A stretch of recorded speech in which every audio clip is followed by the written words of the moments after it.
Kisah singkat Habib Abdul Qodir bin Ahmad Bil-Faqih dan putra beliau yang bernama Habib Abdullah bin Abdul Qodir bin Ahmad Bil-Faqih.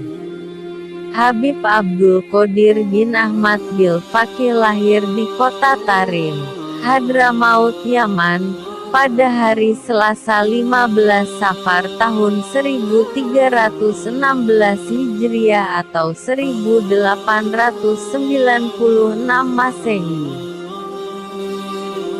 Habib Abdul Qodir bin Ahmad Bil-Faqih Al-Alawi merupakan seorang ulama yang terkenal sebagai penghafal ribuan hadis sahih. Menurut riwayat bahwa bersamaan dengan kelahiran beliau, salah seorang ulama besar, yaitu Habib Syaikhan bin Hasim Assegaf, bermimpi bertemu Sultanul Auliya Syekh Abdul Qodir Jailani. Dalam mimpi itu Syekh Abdul Qodir Jailani menitipkan kitab suci Al-Quranul Karim kepada Habib Syaikhan bin Hasim Assegaf agar diberikan kepada Habib Ahmad bin Muhammad Bil-Faqih. Pagi harinya Habib Syaikhan menceritakan perihal mimpinya kepada Habib Ahmad. Setelah Habib Ahmad mendengarkan cerita dari Habib Syaikhan, kemudian berkata, "Alhamdulillah, tadi malam aku dianugerahi Allah SWT seorang putra. Dan itulah isyarat tawil mimpimu bertemu Syekh Abdul Qodir Jailani yang menitipkan Al-Quranul Karim agar disampaikan kepadaku. Oleh karena itu, putraku ini kuberi nama Abdul Qodir, dengan harapan Allah SWT memberikan nama makam dan kewaliannya sebagaimana Syekh Abdul Qodir Jailani." Demikianlah, kemudian Habib Ahmad memberi nama Abdul Qodir karena mengharap berkah, tafaul, agar ilmu dan makam Abdul Qodir, seperti Syekh Abdul Qodir Jailani. Keistimewaan Habib Abdul Qodir bin Ahmad Bil-Faqih sungguh tak dapat dihitung banyaknya dan sangatlah panjang untuk diuraikan. Namun demikian, sekelumit diuraikan sebagian dari keistimewaan Habib Abdul Qodir bin Ahmad Bil-Faqih yakni sebagai berikut. Pertama, ketekunan dan keuletan Habib Abdul Qodir bin Ahmad Bil-Faqih dalam menuntut ilmu agama tanpa mengenal lelah tempat dan waktu. Sungguh sulit dicari tandingannya. Cinta Habib Abdul Qodir bin Ahmad Bil-Faqih terhadap ilmu teramat dalam dan telah menyatu dalam lubuk hatinya. Kedua, Habib Abdul Qodir bin Ahmad Bil-Faqih bukan hanya ahli dan menguasai ilmu syariat saja, melainkan Habib Abdul Qodir bin Ahmad Bil-Faqih ahli dan menguasai bidang tarikah. Begitu pula dengan bidang hakikat dan marifat, Habib Abdul Qodir bin Ahmad Bil-Faqih ahli dalam menguasainya, sehingga Habib Abdul Qodir bin Ahmad Bil-Faqih terkenal dengan sebutan Syaikhul Syariah wa Thoriqah wal Hakikat. Ketiga, Habib Abdul Qodir bin Ahmad Bil-Faqih ahli dalam ilmu alat, nahwu, shorof, ma'ani, bayan, badi, mantik, dan sebangsanya, serta ahli dalam ilmu kalam. Dalam bidang hadis Habib Abdul Qodir bin Ahmad Bil-Faqih benar-benar menguasainya, baik dalam hal riwayat maupun dalam diroyah. Beliau hafal jutaan hadis Nabi besar Muhammad Sallallahu Alaihi Wasallam. Habib Abdul Qodir wafat pada 21 Jumadil Akhir 1382 H. tanggal 19 November tahun 1962 dalam usia 62 tahun. Kala saat-saat terakhirnya, ia berkata kepada putra tunggalnya, "Lihatlah, wahai anakku, ini kakekmu, Muhammad Sallallahu Alaihi Wasallam, datang. Dan ini ibumu, Sayyidatuna Fatimah, datang." Ribuan umat berdatangan untuk menyampaikan penghormatan terakhir kepada sang permata ilmu yang mumpuni itu. Setelah disemayamkan di Masjid Jami, Malang, ia dimakamkan di Kompleks Makam TPU Kasin, Malang, Jawa Timur. Habib Abdullah bin Abdul Qodir bin Ahmad Bil Faqih adalah putra pertama dari pasangan Habib Abdul Qodir dengan Syarifah Umi Hani binti Abdillah bin Agil.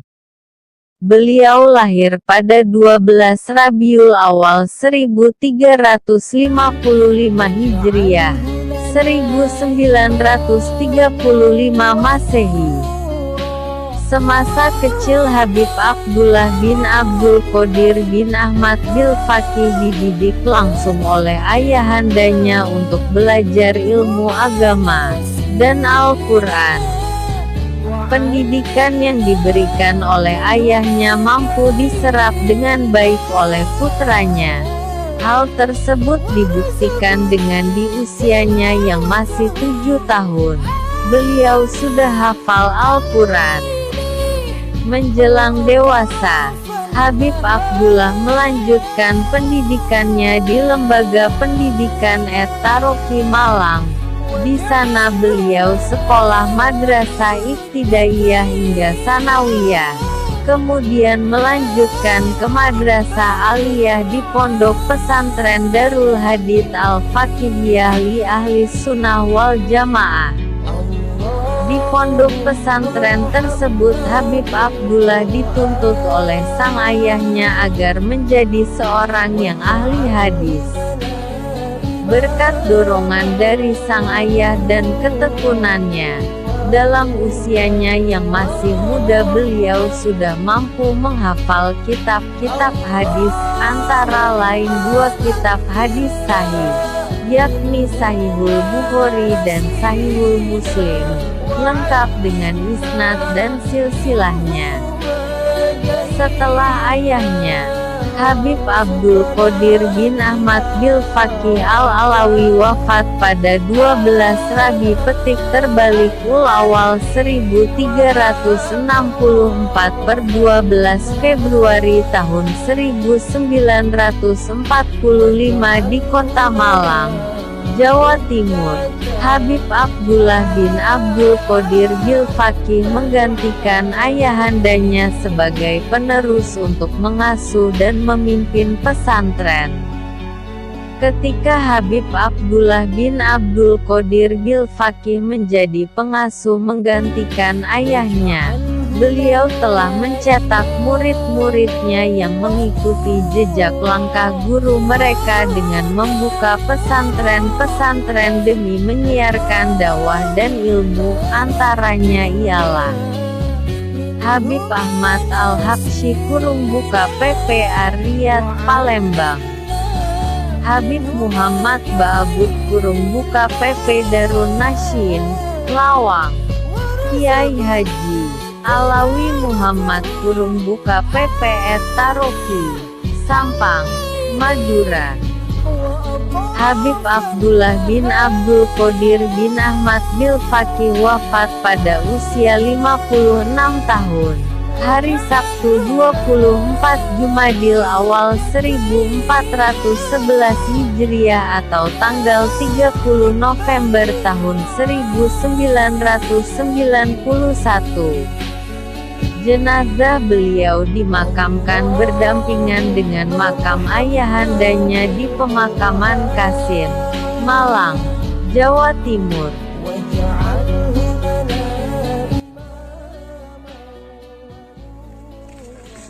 Assalamualaikum warahmatullahi wabarakatuh. dari channel Mistis hadir untuk mengungkap jejak religi. Nama beliau Habib Abdullah Fakih yang berada di Kota Malang, ya. Tepatnya di TPU Kasin,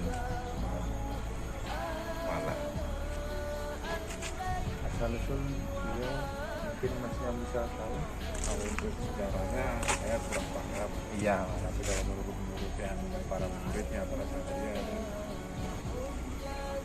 beliau ini kan pendiri pondok pesantren Darul Hadis, Jalan Aris Munandar. Jalan Aris Munandar, Ya, ya. belakang Departemen Store Ramayana. Departemen Store Ramayana. Yang di Lampuba ini yang pertama adalah ayahanda beliau Habib Abdul Qadir. Habib Abdul Qadir. Habib Abdullah-nya. Dia sering ziarah. Banyak juga para peziarah yang di sini untuk Iya. tawasul, ya Mas, ya. Bagaimana dari Indonesia, karena dari luar juga Alhamdulillah. Beliau termasuk menurut jenengan wali kutub. Wali Kutub. Ya, Wali Kutub. Di sini juga tersedia air barokah. Sebetulnya bukan air barokah. Kadang-kadang orang bisa bilang air barokah, ya orang kan persepsinya beda-beda. Benar. Kalau kita kan mungkin dari karakternya beliau atau apa kan saya juga kurang paham. Dengan Mas siapa? Eko. Dengan Mas Eko. Makasih Mas wawancara. Iya, sama-sama. Assalamualaikum warahmatullahi wabarakatuh.